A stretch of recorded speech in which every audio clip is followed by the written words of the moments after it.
ऐ लोगों, तुम्हारा जो घर है, तुम्हारा जो विश्राम स्थल है, जहाँ पहुँचकर तुम्हें पूर्ण विश्राम मिलेगा, वो बाहर नहीं है, कंदरा में है। कंदरा गुफा।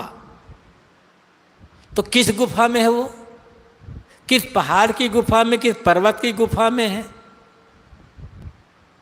वो गुफा जहाँ जीव का विश्राम स्थल है, जो जीव का असली घर है, वो बाहर नहीं है, वो शरीर संबंध से वो गुफा है, हृदय गुफा में है। जीव को हृदय निवासी कहा जाता है ना, ये भी कहने का तरीका है। शरीर है तो इसलिए कहा जाता है, शरीर ना हो तो जीव अपने आप है। लेकिन हृदय गुफा में निवास करने वाला जो चेतन जीव है, अपना आपा है, आत्मा अस्तित्व है, उसका ज्ञान न होने के कारण से यह जग रहत भुलाना, ये सारा संसार के लोग भूल करके कहाँ कहाँ भटक रहे, कहाँ कहाँ। और जितना भटकोगे अपने आप से दूर होते चले जाएंगे। दुखी, पीड़ित, हताश होते चले जाएंगे। इसलिए साहब कहते हैं पल पल करो याद, पल पल याद करो, और याद करने का परिणाम होगा तुम अपने स्वरूप में स्थित हो जाओगे, अपने आत्मस्थित हो जाओगे।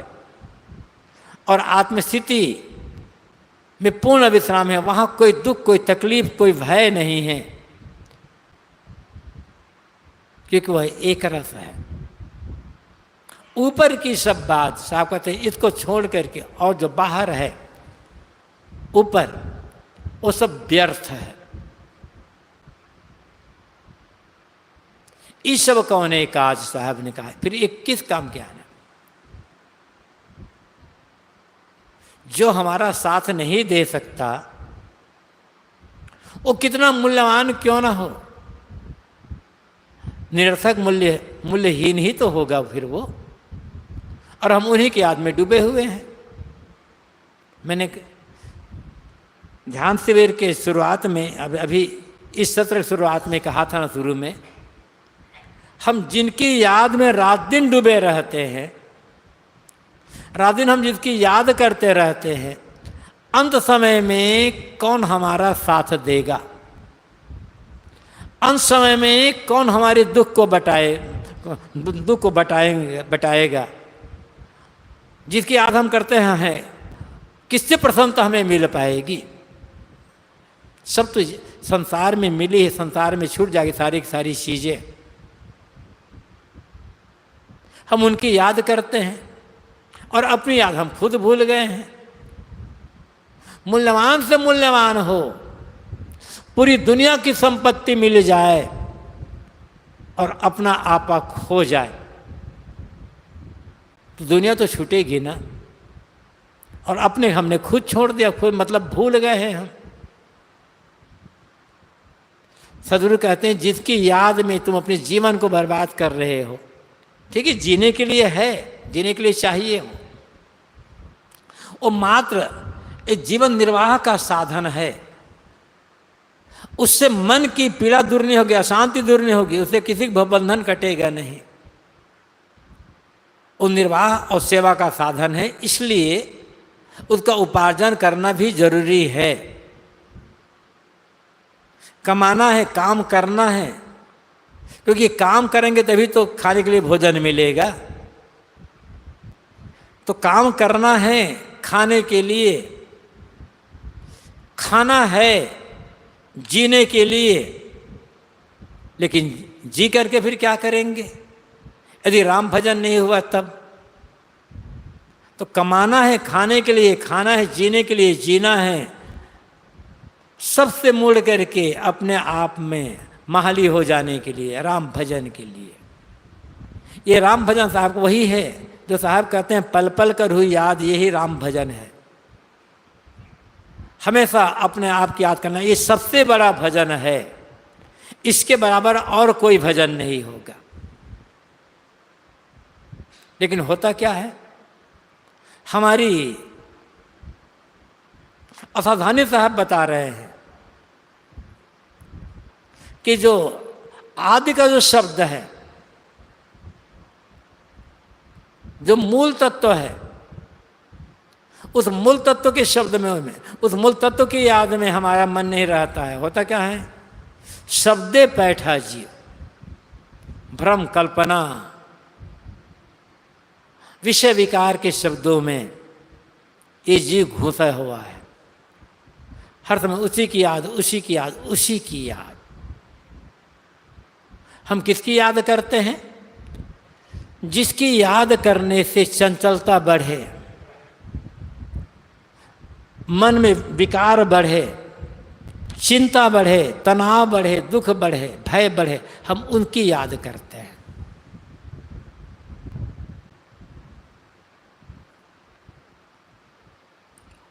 शब्दे पैठा जी, हर आदमी जी में शब्द घुसा पड़ा है, शब्द।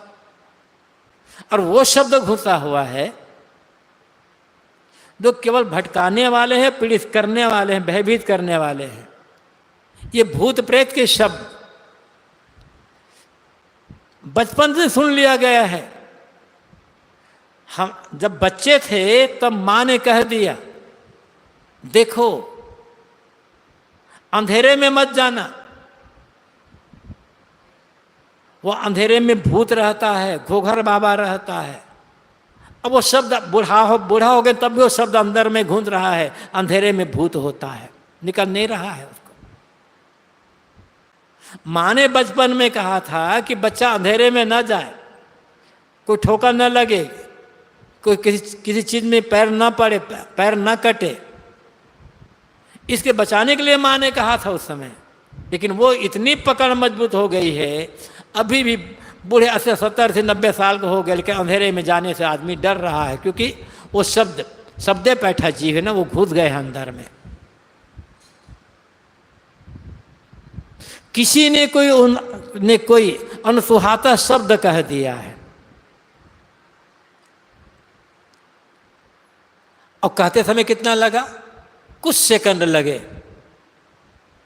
अब वर्षों बीत गए, वो शब्द भीतर गूंज रहा है, उन्होंने मुझे कहा था,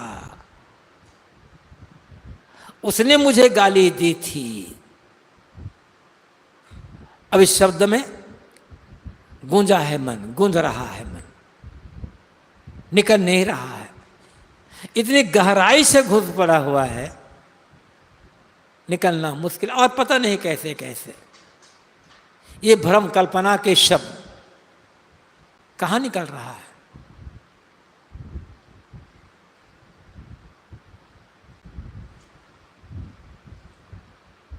जानते हैं, बुझते हैं, समझते भी हैं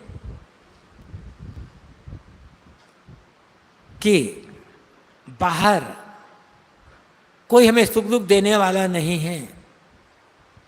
हमें सुख दुख मिलते हैं हमारे अपने अच्छे बुरे कर्मों के परिणाम में। हम काम करेंगे तो हमें सफलता मिलेगी, हम काम करेंगे तो उन्नति होगी, हम काम करेंगे तो अब हम आगे बढ़ेंगे। हमारे बिना किए कोई कुछ देगा नहीं, ये जानते हैं। फिर भी शिवलिंगी पर 1 लोटा पानी चढ़ा देंगे, पता नहीं कुछ होता होगा, क्योंकि कहा है ना कि भगवान है सब दे देगा। घुसा पड़ा है ये शब्द दिमाग में। जानते हैं कि जितने मूर्ति है उनमें जान नहीं है, वो भगवान नहीं, भगवान तो सबके हृदय में बैठा हुआ है, जानते हैं। लेकिन जब जाएंगे सड़क में जाएंगे, मन दिखाई पड़ेगा मंदिर तो हाथ जोड़ लेंगे, पता नहीं क्या होता होगा, क्योंकि दिमाग में घुसा पड़ा है ना, कहाँ निकल रहा है। अच्छे से पारखी कहलाने के दिमाग में घुसा हुआ है।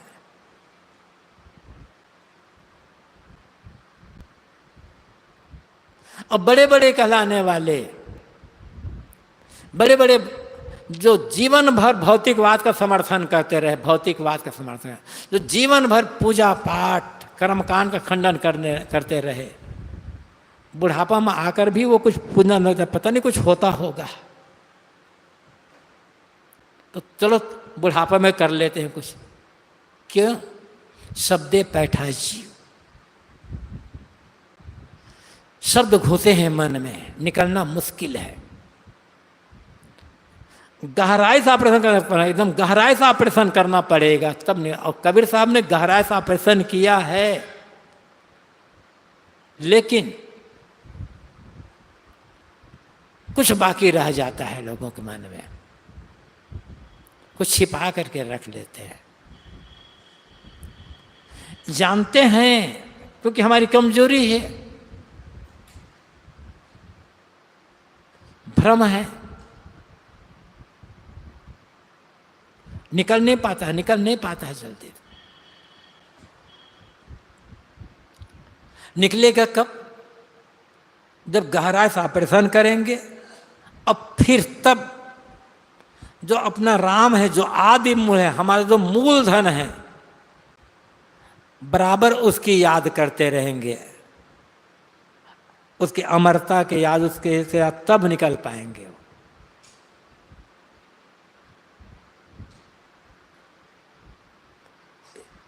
क्योंकि सब कुछ छूटेगा, अपना आपा नहीं छूटने वाला है। अब साहब आगे बताते हैं ये मानव जीवन की विशेषता और ये कैसे बर्बाद हो रहा है। इसका कारण फूल रहन की टोकरी, ये मानव जीवन फूल रखने का, फूल चयन करने का, चुनने का पात्र है। यहां फूल से मतलब बाहरी फूल नहीं है, सद्गुण सदाचार ज्ञान के फूल चुनने के पात्र, मतलब सार ग्रहण करने का। वह काम करें, वह बात या लोगों से वह आदर्श लें जो अंतिम समय तक काम आ जाए। लेकिन हम सार कहाँ ग्रहण करते हैं? असार सार को हम ग्रहण कर लेते हैं। ये जीवन दोबारा मिलेगा या नहीं मिलेगा कुछ नहीं कहा जा सकता। आज तो मिला है, और संतों महात्माओं गुरुजनों का ये कहना है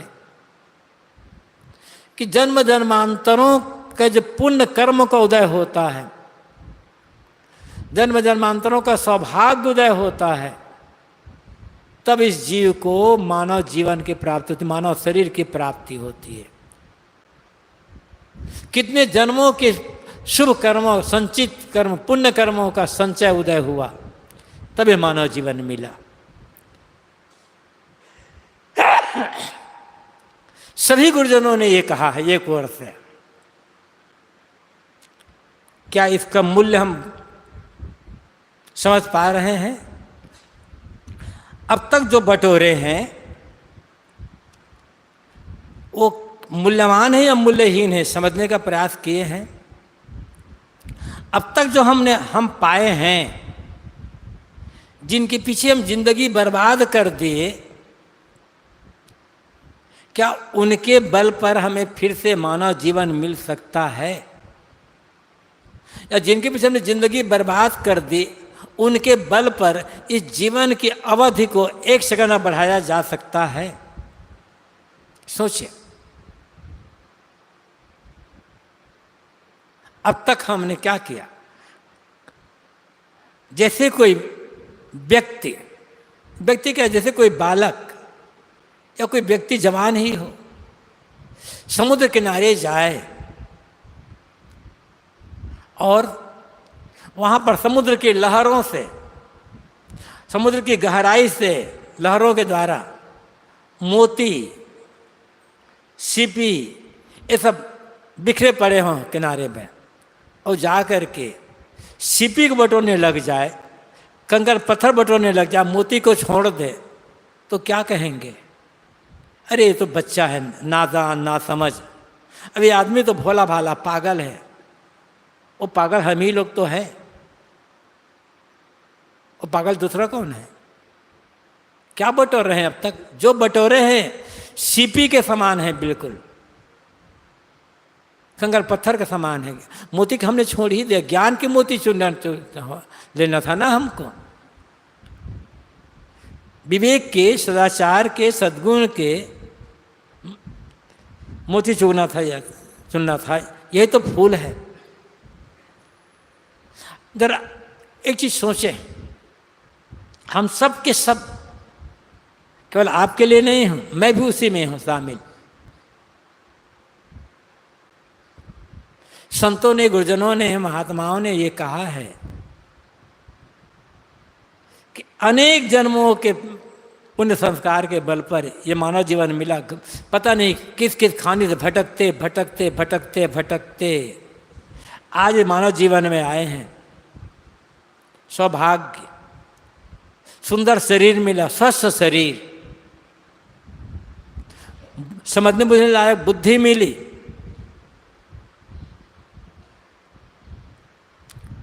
सज्जन सदाचारी, अच्छी सीख देने वाले माता पिता मिले, अच्छा कुल परिवार मिला, और उसमें भी ज्ञान देने वाले संत गुरुजन भी मिल गए। जो चाहिए सब मिला। अब ये समझना होगा, अब तक इस मानव जीवन में जो, जब से हम होश संभाले तब से लेकर अब तक जो कुछ हमने किया है, क्या उसके बदले में हमें फिर से मानव जीवन मिल सकता है?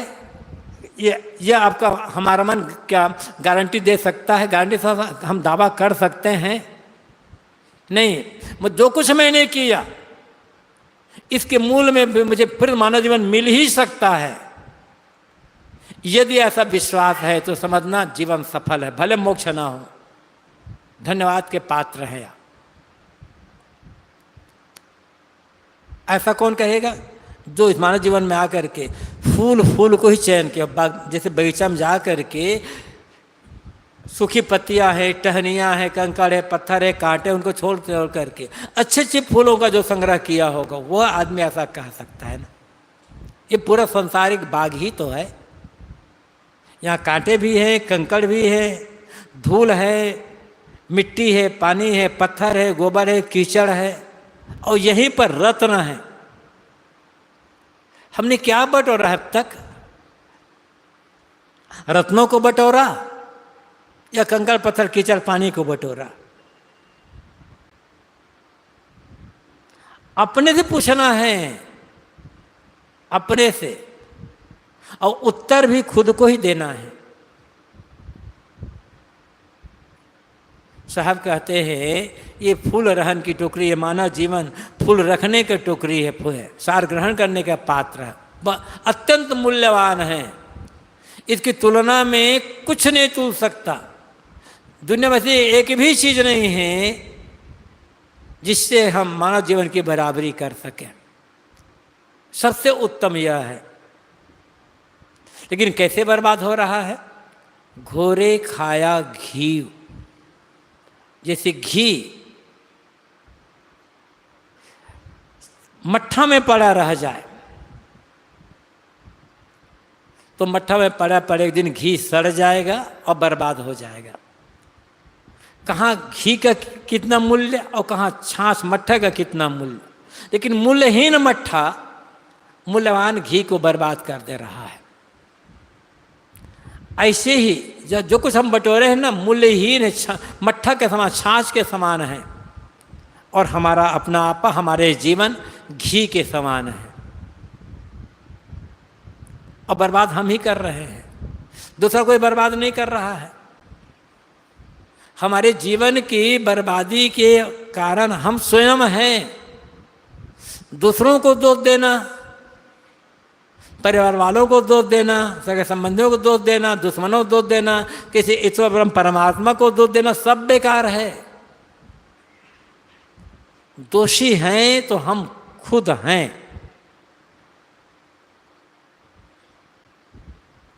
क्योंकि रत्नों को छोड़कर हमने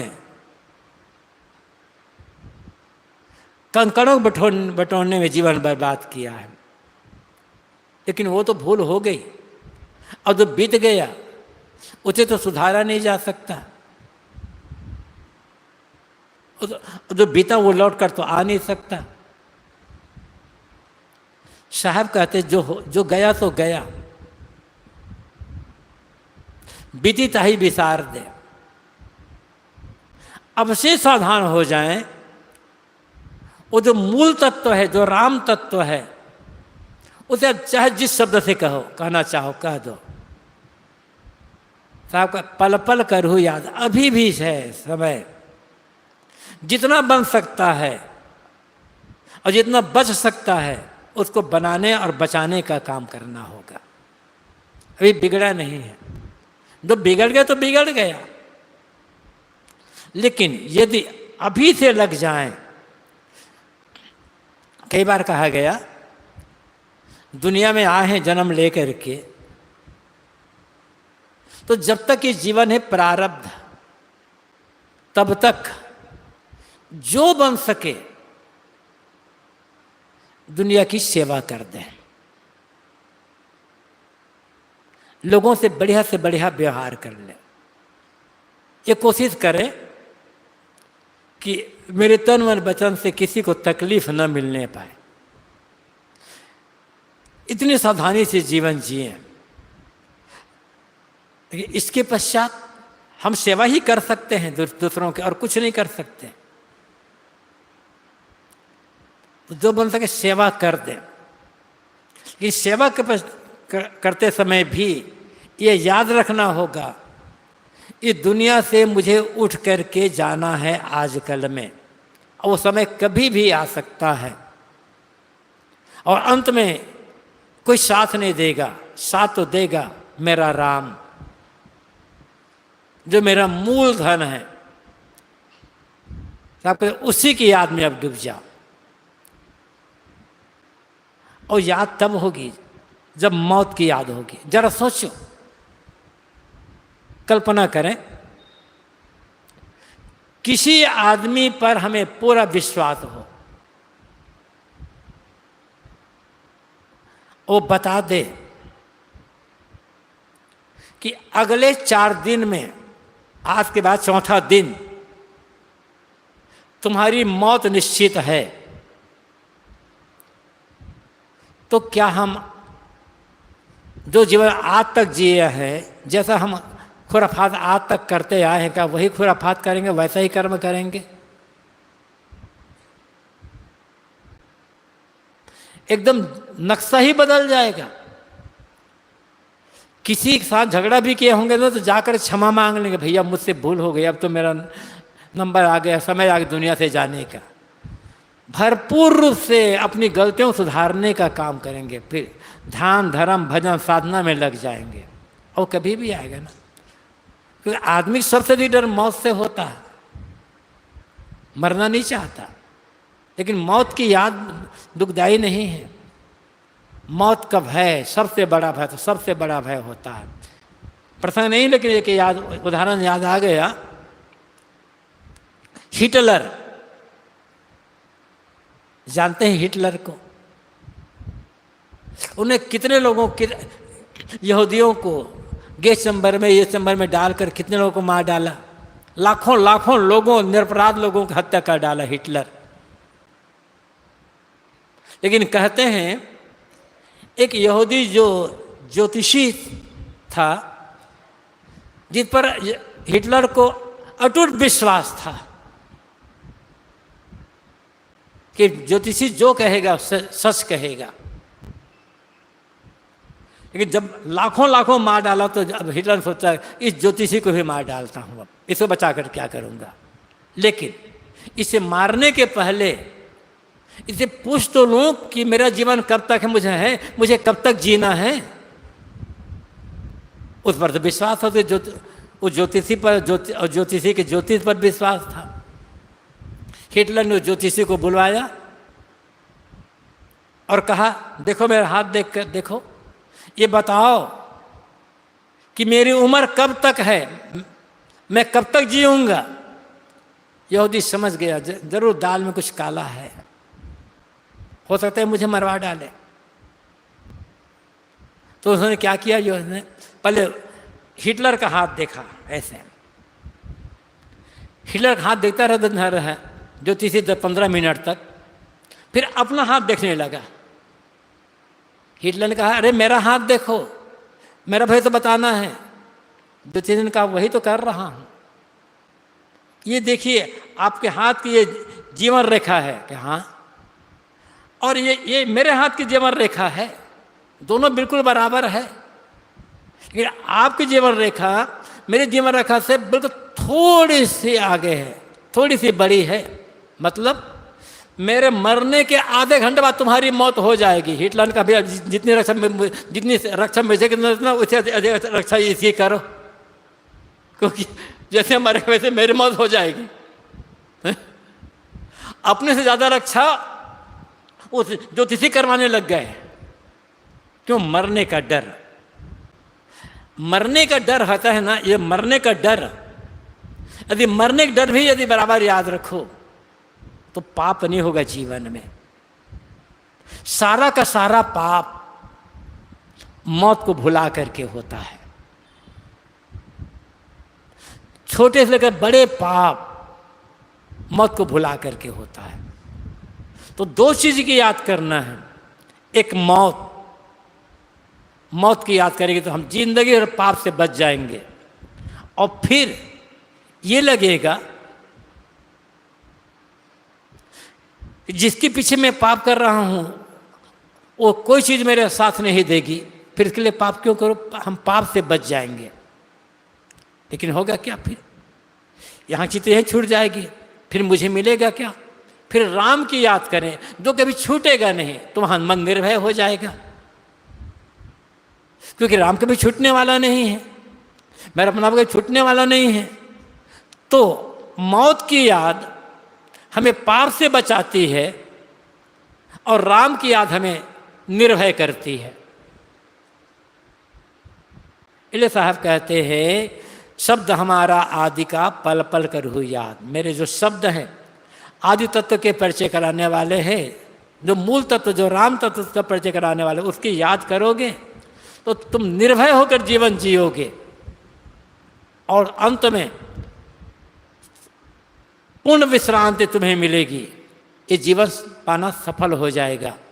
तो सदगुरु कबीर की दो साखियां मैंने कही, शब्द हमारा आदि का पल पल कर हुई याद, अंत फलेगी महाली ऊपर की सब बात। शब्द हमारा आदि का, शब्दे पैठा जीव, फूल रखन की टोकरी घोरे खाया घी। साहब कहते हैं जो मूल तत्व है उसकी याद करो तो मन निर्भय रहेगा, और मौत की याद करोगे तो जिंदगी भर सावधानी पूर्वक जीवन जियोगे, पाप से बच जाओगे। यह जीवन भी सफल हो जाएगा और अगला भी हमारे लिए कल्याणकारी हो जाएगा। अहम शुद्ध चैतन्य ज्ञान स्वरूपम अजर हम अमर हम अखंडम अनुपम। अहम शुद्ध चैतन्य ज्ञान स्वरूपम अजर हम अमर हम अखंडम अनुपम। अहम शुद्ध चैतन्य ज्ञान स्वरूपम अजर हम अमर हम अखंडम अनुपम। ये मंत्र का जब भी उसी राम की ही याद है। मैं शुद्ध चेतन हूँ, अजर मनोनाशी हूँ, कौन कह रहा है? वो राम ही कह रहा है ना। इसको भी हम बराबर याद करते रहें, रास्ता चलते, नहाते धोते, काम करते, तो राम की याद बनी रहेगी। बहुत बढ़िया है अपने स्वरूप को याद करने के लिए। तो रास्ता चलते, काम करते, नहाते धोते, अन्य काम करते, सब इसको बराबर जपते रहेंगे ना, तो बेकार बात की तरफ हमारा मन नहीं जाएगा। आज ये चौथा दिन है, तीसरा सत्र समाप्त हो रहा है। आज जितने साधक आए हैं बाहर से, इसको बंद कर रहा था, वो लोग जब आए हैं तो प्राय सभी लोग मिल चुके हैं। फिर भी यदि किसी के मन में हो कि जहाँ मेरा निवास है वहाँ जाकर मिलने का, तो आप 9 से 10 के बीच में आ सकते हो। कई लोगों को रोक दिया गया है भाई कि नहीं वहाँ नहीं मिल सकता, ध्यान शिविर अंतिम में मुलाकात होगी। ऐसे सभी लोग मिल चुके हैं, लेकिन कोई किसी का मन हो मिलने का तो सुबह 9 से 10 के बीच में या फिर शाम को 7 से 7:30 के बीच में आकर मिल सकते हैं। ये सत्र समाप्त हो रहा है, आप प्रस्थान कर सकते हो।